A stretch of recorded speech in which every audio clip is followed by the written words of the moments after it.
Hey, welcome back into today's video. We talk about some crazy stuff on the Repzilla channel, and today's no different. People need to be called out. Bad people. TikToker Pepito Fonzie is using his foster baby to get views to his spicy content. The foster care system is full of just really challenged and terrible people, and Fonzie is an example of somebody that should not participate in this program. He's lied about CPS, and dear God, I just don't know what else. In today's episode of Exploring TikTokers. Oh God, it gets worse every day.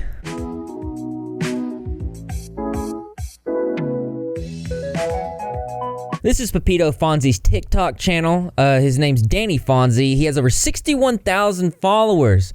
If this is not telling of society, his follower count has actually went up because of this controversy. As you can see, the majority of his content is just straight thirst traps, which, you know, posting stuff like this, that's actually not the problem. The issue is when you're posting thirst traps like this alongside your foster baby and making spicy content with your foster baby. Fonzie has several different TikToks as well as an Instagram and a Facebook, all of which are all of spicy content. The worst of his accounts were spicy content alongside his foster child and adopted children, which we're about to get into that. Now, as you can see, it's spicy content, child, spicy content, child, child's toy. One of multiple videos he has with children's toys.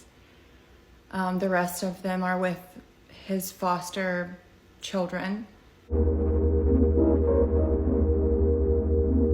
In this video alone, he's holding a child's toy in a provocative way. You can see the awkward positioning of the hand, and the caption here says, "ready to be tucked in." Obviously, this indicates a specific meaning, and this is a trend in the majority of all of his content.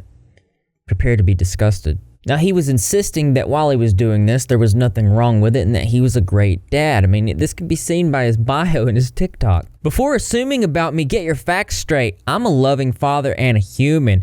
And usually, and this coincides with a lot of situations, good people don't gotta brag about being good as long as they know it. And those that do brag about it probably aren't the best of humans. On one occasion, it can be seen that he sort of mounts his foster child, climbs up on top of them, starts kissing them in, I swear, what looks like a seductive way, before winking at the camera.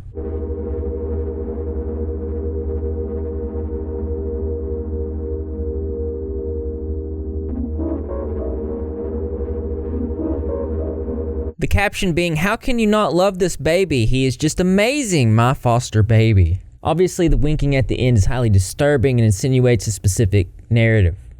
But it gets even more bizarre than that.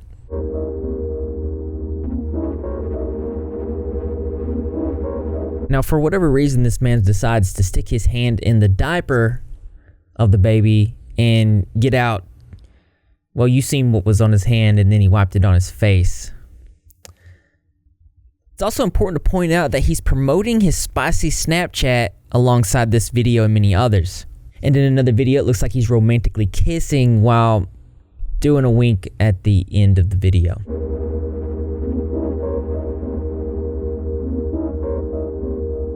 And again, he had a multitude of videos where he was seen thirst trapping alongside this baby. Now, you could see that in this video, he looks down at the baby, licks his lips, and looks back up at the camera. The insinuation, the facial expressions, they're not good. And in the next one, he's looking at the camera in a seductive way while he's doing an inappropriate dance with the baby on his shoulders.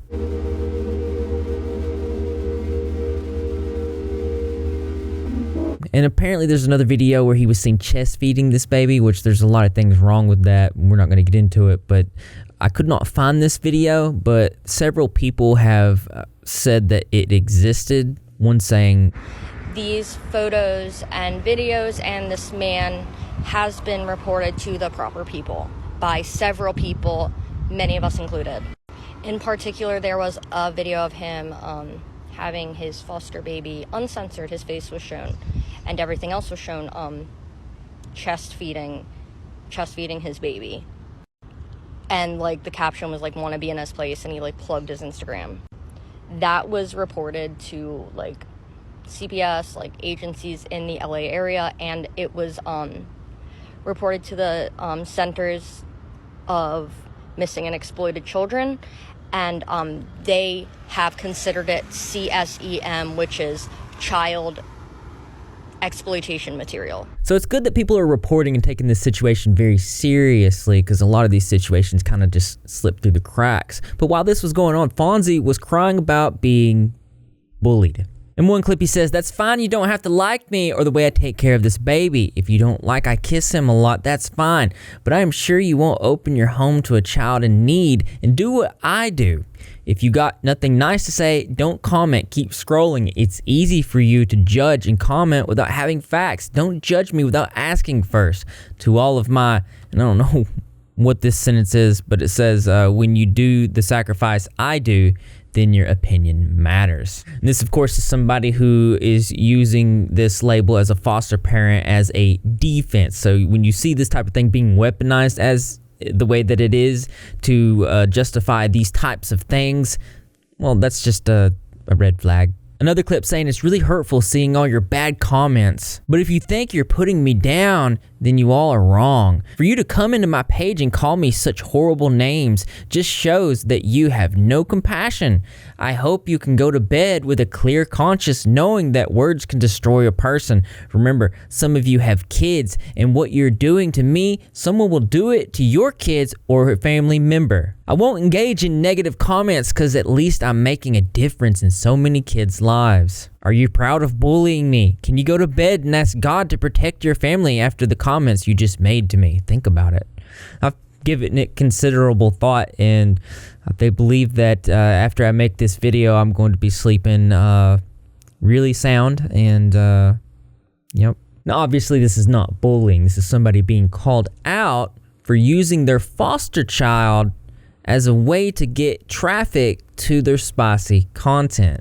This is 100% child exploitation, and this is a terrible issue within the foster care system, and we're seeing this right in front of our eyes. Just to reiterate the point that I'm trying to make here, it's not the fact that he is posting spicy content of himself online. That's completely okay. He can do that. That's a him thing.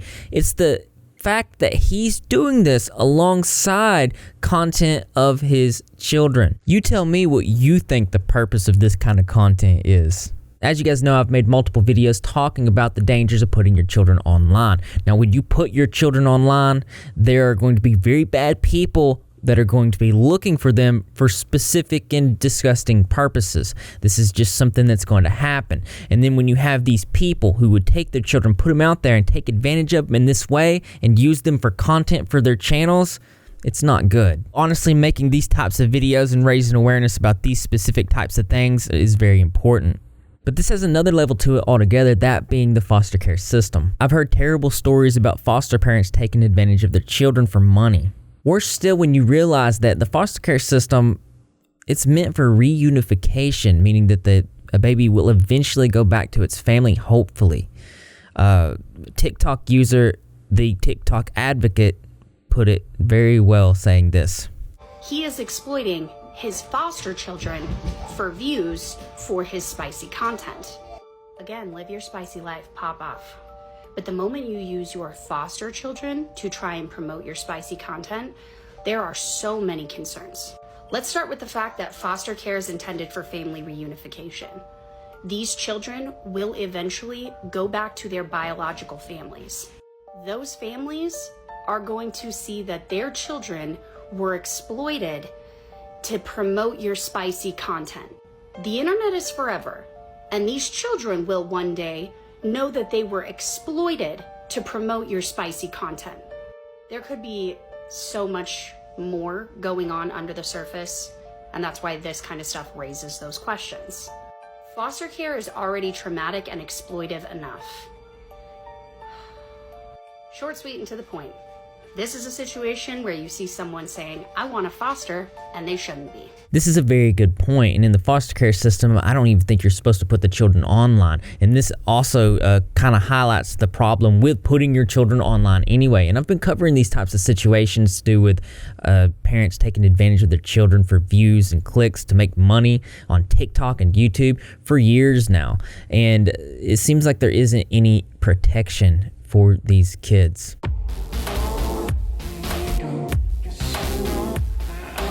Interestingly enough, Fonzie was caught lying about saying that CPS came out and checked things out and said that he was a great dad. Now, honestly, I've heard that before in other situations and videos that I've covered. If you guys have been keeping up with the videos, then you know exactly what I'm talking about. In response to a user named Jason, Fonzie said, "Just so you know, my behavior was not wrong.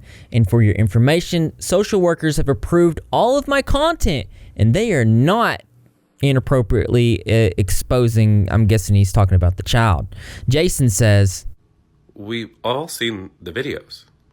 At this point, LA County has seen the videos. There are too many of them that put the children in your care in compromising positions. You breastfed a foster child and said, this could be you. I don't want you to think we have a difference of opinion when it comes to caring for children in foster care. I'm telling you, this isn't laughable. You're not being bullied on the internet. Your direct actions are being called into question. Your behaviors violate the Foster Youth Bill of Rights. You're using these children to promote your spicy business, these overly sexual videos, while you're holding a baby, referring to your Snapchat and your Instagram to contact you. You're using and exploiting this child for your spicy business. But instead of playing, just answer the questions that I posed to you in my previous video. What are you offering in your Snapchat that you link to the videos with the children? Inquiring minds want to know." Now, after Fonzie had said that CPS did nothing and said that he was a great dad, it started going around and people got to talk, and one user named Tay brought up some really good points. I'm surprised CPS even went to his house because CPS normally doesn't do zip, like whatever. And I will leave you with this statement. I believe about like 75% of trafficking victims they find spent some time in the foster care system. So the fact of the matter is a lot of foster children get trafficked, and that's including trafficking. We need to be keeping these children way more under wraps than like more. So that means like no sexual context at all. Like even like a bio kid, if he was posting like that, would be weird. Absolutely not a foster child. And that is what I'll leave you with. Now, Fonzie did lie. Good news is they took away the child, and they took away his license to even be a foster parent, which I think is just a great win. I got amazing news on the Pepito Fonzie thing.